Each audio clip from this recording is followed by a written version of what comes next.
Hey, Coffee Chat friends. Just wanted to do a little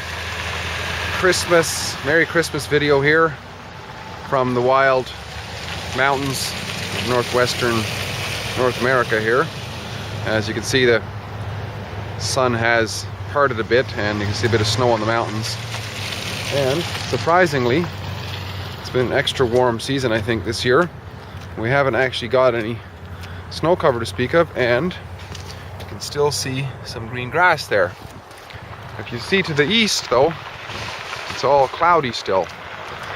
So, alright, I'm enjoying an extraordinarily mild Christmas Eve here.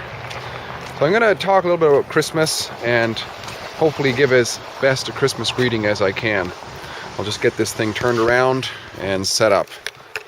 There we go. Alright, hello there. Back again.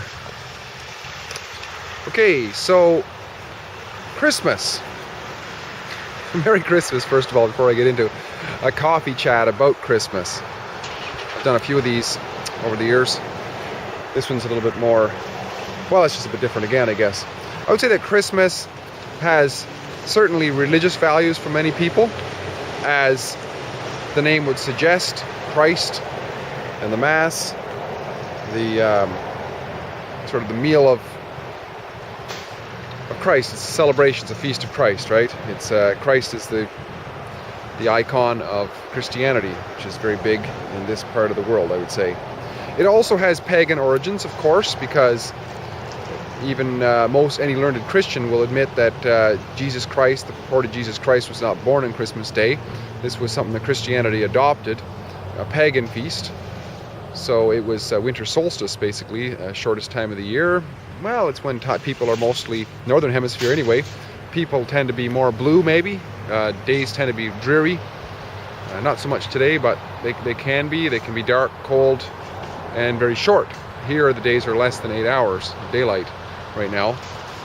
So therefore, why not put a big celebration where everybody can have a great old time to lift people's spirits? So maybe it was convenient to, it was probably convenient for two reasons. One would have been that, and the other one would have been when Christianity wanted to basically monopolize the religious segment of society and appealed to the vast majority, who were what Christians would call pagans, the rural townsfolks, the undeveloped, great unwashed, as they might call them. They celebrated this solstice, so why not tag that on so it's easier to convert them? It's a convenient thing, convenience thing, right? They're already celebrating that day, so, or around that day, so it was convenient. And the other one would be, of course, secular, modern day secular, where older religious or mystical type celebrations would get converted. So a lot of people they don't consider themselves pagans or active Christians or Christians at all, but they would celebrate it just because it's a thing that everybody's doing. So in that way it's somewhat secular, similar to Halloween, of course. Halloween was originally I believe the eve of All Saints' Day, a hallowed eve, right?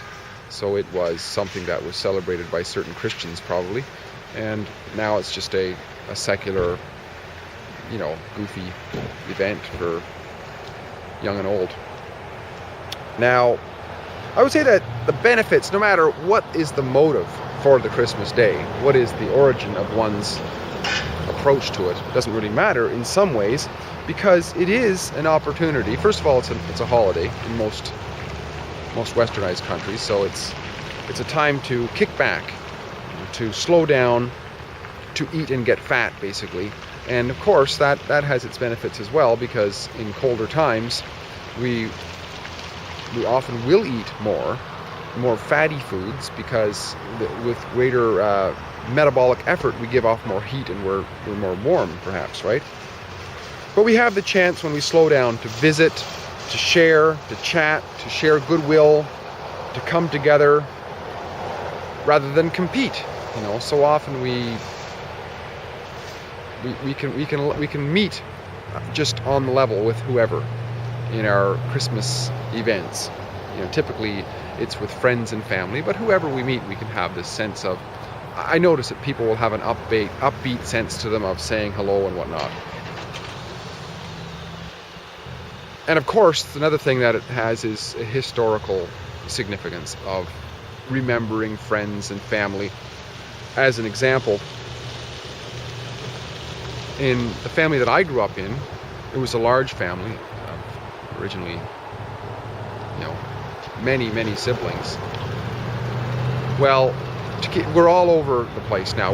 None of us really live close together. So what we do is, all over the world actually, New Zealand, Rome, South America, all over the place, all over what's known as Canada. And we keep in touch by an exchange gift ritual, and also by doing what's similar to a yearbook.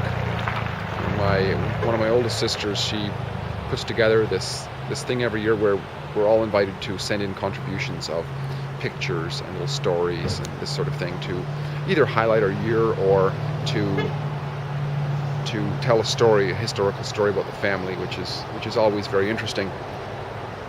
I would say that is an example of a historical significance and a cultural significance. It's not really religious based. It's not a pagan base. It's not a secular base. It's just a family cultural tradition more than anything, and it's just a time of year to get in touch.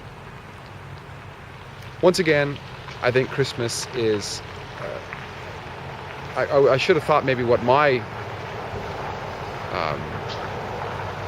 what's significant about Christmas to me, and I would have to say it's a little bit of all of them, really. I mean, I like to sing old Christmas songs at Christmas time. I get the idea of the solstice. It is the shortest day of the year, approximately. I mean, it's the 21st, we will say, but it's approximately there. So it is significant. I can feel it, especially up here, how dark it is for most of the time. I mean, it's dark till after 9, and then it gets in the morning, and then it starts getting dark again at before 4. So it's a really short day. So that's significant. I can feel that. And I get also the whole secular thing with the whole Santa Claus and the Christmas tree and all that sort of thing. And I also get the family history thing. So Christmas, it's an interesting time, and I just wanted to talk a little bit about it. In talking about improving the quality of our life experience, well, if we involve ourselves in festive activities, as Christmas certainly can present, then from my experience, it does improve my quality of life experience, and it's wonderful. So I wish a wonderful Christmas to you, whatever the significance is, religious, pagan, secular, historical, cultural, and that whatever it is, but that you take the time to unwind a little bit, have some fun, visit some people, and share some ideas on improving the quality of our life experience. Hope to talk again soon. My name is Steve, and have yourself a Merry Christmas. Bye-bye for now.